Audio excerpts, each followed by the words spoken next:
Thanks for joining us. Nice to see you again. So Neale, you've been an editor at Real Estate Investor Magazine and found us for, I don't know, so long, you've probably forgotten. And you're part of the fabric of SA property, really.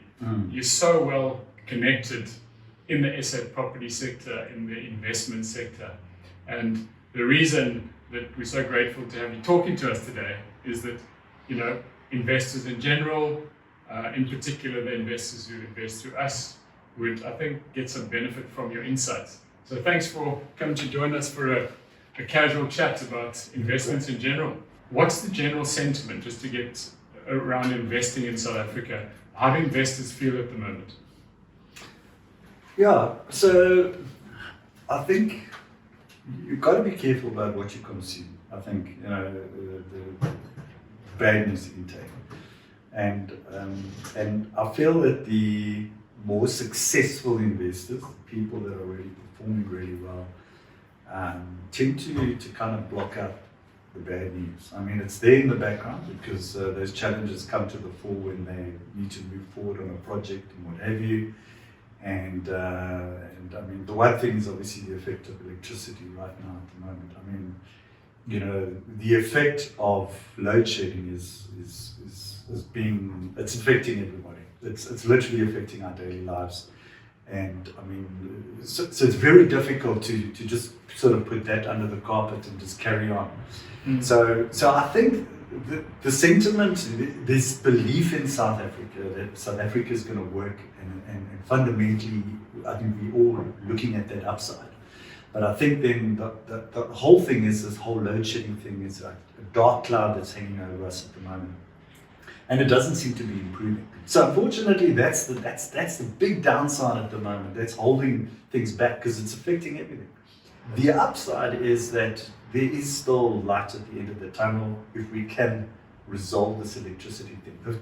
There's massive opportunity, I think, for the private sector to get involved here. And I think if the government can actually open up to that, and at the moment they haven't, there's all talk, and but there's more talk than action. So we'll have to see, how that sort of pans out. But we remain positive, and I think that there's hope that this will turn around. It has to at some time. I think there's just too much pressure. There's a groundswell building up. But I don't think we should get completely taken out. You must understand that the world's in a high inflation environment at the moment. We saw with the Ukraine war, got all these things happening in the background, causing massive inflationary measures. So we've got the global problem and global inflation, etc., and then we have our local problem, and it just can be managed so much better, Yeah. So a couple of things you said, Neale. The one is belief. Yeah. So South Africans most have an innate belief that we can push through this, because that's kind of what South Africans are. Yeah. Resilient. So they are. So there's that, and you obviously have spoken about the Eskom thing. So if you had to quantify the Eskom thing, I look at it like this. It's there, it's a problem, we know that. But the trickle down is the fact that people are spending money on ancillary things that they wouldn't normally spend on just to keep the lights on. Yeah. If you want to look at that. Yeah. So that diminishes their capital, which is capital they can't spend on investing. That also the perception amongst investors is obviously diminished because of these macro issues that perpetuate. Yeah. So now, as you said, those with belief have to now box a bit cleverer, don't they? Yeah. Because they've got to try and find those niche or investment areas where they can still get ahead despite all these problems that are happening on the macro environment. So that's how I summarize what you've said. No, look, and also I think if you talk about the investment sector, sometimes right in your own backyard, there's an opportunity. I always say it's like what's sitting in front of you sometimes is actually where the opportunities are. Yeah. And we tend to overlook that, and we forget that. And we rather say, well, look, how can we turn this into an opportunity? And rather really unpack that. Well, where there's chaos, there's opportunity. And boy, there's enough chaos to go around. So lots of opportunity. Okay, Neale, let's go to just something else. So disclaimer, neither you or I are economists or claim to be. Absolutely. But your view on the rising interest rates, and the reason I ask is because my opinion, and it's not necessarily founded on much, but is that I don't see interest rates necessarily being used to curb inflation anymore in this country. Yeah. My opinion is that the government's trying to get in foreign investment, and in order to make foreign investment a bit more attractive, the higher the interest rates are in this country, the better for foreign investors.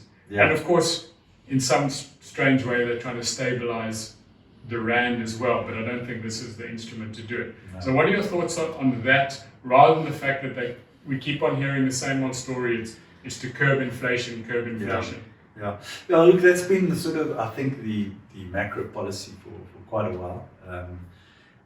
Is, the immediate thing is if there's inflation beyond the 7%, it's, interest rate rise gets implemented almost immediately.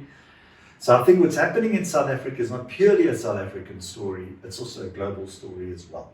I mean, we still got the war in the Ukraine, and we don't know how that's going to still end. Yeah. And whether that could even spread to other countries. And that's still a concern, because it's driving up the prices of petrol, oil, diesel, everything is inflated. And that affects everything. That affects food prices, that affects inflation in everything. And until we curb that, it's going to be a yo-yo thing for quite a while. But I think we're in for another interest rate hike coming up, I think, end of this month. And I'm hoping it's going to be the last one. We hope, we live in hope. And but we have to see. We don't know. All these different dynamics happen. We get these curveballs that get thrown at us that we've got to dodge. Well, listen, after all that, don't ask me to come to you to hear good news. Lift my spirits. Yeah. Neale, let's take a bit of a segue. You know, we've got problems in the macroeconomy naturally.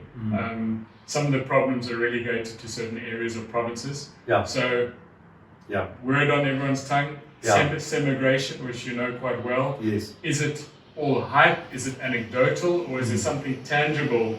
Is there tangible substance to the flow of people that are coming into the Cape?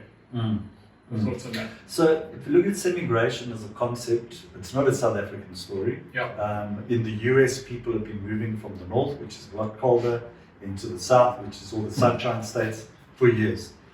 Now, Johannesburg has always been like big sort of center. That's been this business center of South Africa for many years, and then that's starting to change a little bit. In the sense that people have looked at the services that they're getting there, and they're saying, well, there's potholes, there's traffic lights are not working, there's high crime, there's all these different things that are happening. We're getting charged excessive rates, and just the management of services, and we're talking just about water, and electricity, and roads, and it's just deteriorating at a rapid rate. So I think people have got to the good old South African word, full, and they've pretty much said, okay, I'm tired of this now.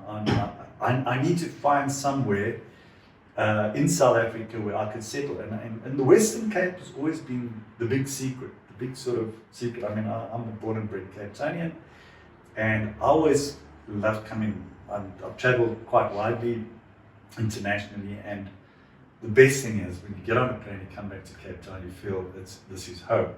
And I think a lot of people have felt the same, and they've come to the Western Cape and said, wow, the potholes are less than they are up in north.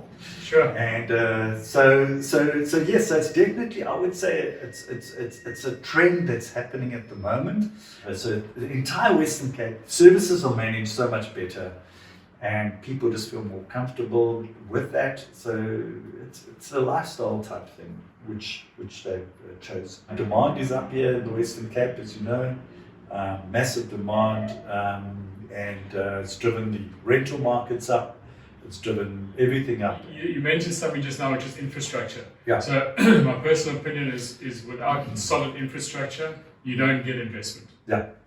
That's what the Cape's done really well. It's maintained and improved its infrastructure, which is one of the reasons people want to come here, in my opinion, because they feel there's a bit more security in terms of their living standards or lifestyle. Yeah. So you said property prices have gone up. Yeah. I want to show you a graph quickly. Okay. This is some analytics that I found. Yeah. These analytics were done by Codera Analytics from 2010 to 2022. Do you feel that the rising property prices in the Cape is a reasonable, and the values in the Cape is a hedge for people actually buying the Cape, is a hedge against inflation in this country? Because we've got inflation running at a certain level, and we've got the property values increasing by a level which looks like it's higher than inflation. Yeah. What do you think about that? Yeah, no, absolutely. When property prices historically always outperform inflation. So it always does. It's proven time and time again. And in fact, you can use so many examples. If we had to really go into it quite in depth, it's proven. It's not even a second thought that property prices outperform inflation consistently. And I mean, if it's running at 7-8%, property's running at 10, 12, 14% in some cases. Yeah. So that's what makes property such a good investment over a period of time. And we all know that property is a longer term game. I know it sounds boring and people say, no, but it's true. But it's fact. Yeah. It is absolutely a long term game, and you will always, fundamentally, that's why I think everybody should have a right to get a property. And as soon as they can, this country will grow significantly. Good foundation for wealth. Yeah. And that's why we look at these figures in the Cape, especially where the property values are rising. I agree with that. I think it is a very good hedge against inflation. Absolutely. in this country, even in a high even in a high inflationary environment. Definitely. Which is really important. Absolutely. You got a lot of talks given by City of Cape Town. You've been to a few given by the Mayor of Cape Town, who you're quite a fan of because you feel that he's quite proactive. Yeah. And so he'll do it. Yeah. Yeah. Has anything been said that gives you good reason for positivity going forward? Yeah, certainly absolutely, in the Cape area. I mean, if you meet him, and he is such an approachable person, which I think he talks to the people, he talks to everybody, and you can see there's a work ethic there that he cares, and I think that's important. He cares about the community of the Western Cape. He's very driven on the service side. His team is very driven. You can see there's no interest. It's not a political thing. And and I think I'm actually apolitical. It doesn't matter which party it is. I don't really care. But unfortunately, our national government makes it about a party, and it's not about a party. It's about the services. It's about the services and the caring about actually doing proper delivery. And they do. And it's not only Jordan, it's his entire team that's around him. In terms of the services and what have you, I mean, we've seen in the Western Cape, they've done a fantastic job. And they still are, but and they've done it with minimal resources. Yeah. And I think that what also makes them really different. And it just is refreshing if you have a conversation. As I say, he's the people's person. He's for the people of the Western Cape. I agree with you, Neale. I'm not. It's not about politics for me. No. I don't think in this. I don't know if this is part of an investment conversation, but the thing is this: is that I don't think we as South Africans have a choice about following a political party that necessarily talks to our exact ideologies. The bottom line is this: as business people, as entrepreneurs, as citizens, we want an environment that functions, so that it's got some sort of stability, so that we can carry on our lives as we do. And this is what the Western Cape gives. So whether you like the politics or not, we do not have the choice anymore. We need to get behind the guys who know how to govern, so that we can get on with our lives. Absolutely. It's that simple. So talking to, I hear some of the endeavours that the Cape Town Metro and other places in the Cape are on. One, I think, is looking at alternative energy sources, because they want to eradicate load shedding in the next few years. They've got plans on that, and they want to privatise that entire thing, and they really have a great plan to do that. I mean, they were talking about within 2 or 3 years. I don't know the exact number, don't quote me on that, but where the Western Cape, or Cape Town in particular, could actually be load shedding free. Yeah. And that's without ISKIN. We're talking about ISKIN out of the picture completely. Yeah, so it looks like they're very dedicated to that. And Yeah. I think they've increased their budget massively to Yeah. education. Yeah. I hear, and you probably know more about that. Mm. In closing, Yeah. Neale, and this is really important, I think, for investors, for potential property purchasers, for people out there. Do you think that the rising interest rates should prohibit people from buying property, or if you can afford to buy it, buy it? Now is always the best time to buy. What are your thoughts on that? Yeah, look, I mean, if you want to invest, it's always the best time to, they say, when is the best time to invest? The best time to invest is now. Because you're going to lose out on those multiple years of growth. And it doesn't matter whether you're in a recession or whether you're in a boom or whatever it may be. In a boom, it's just going to grow far quicker than it is in a recession. But you're still going to get the benefits of outperforming inflation. You're still going to, doesn't matter when you buy. You're just going to lose out on a couple of years of that you haven't invested. So I tend to agree, because I think that the property value, especially in the Cape, are constantly they're gonna rise anyway. Yeah. So if you don't buy now, potentially because of rising interest rates, and buy a year down the line or 2 years down the line when rates are lower, you're just going to be paying more. Yeah. For the property anyway. Exactly. So exactly. Okay. Let's leave it on there. I think that's quite a good note. It's not all doom and gloom. No. No. Neale, thanks a lot for thank coming you. and chat to us. I really appreciate it. It's you're a busy guy. That was good. And thanks for taking up thank you. a bit of your time. No, thank you. To come Appreciate and talk to everyone out there.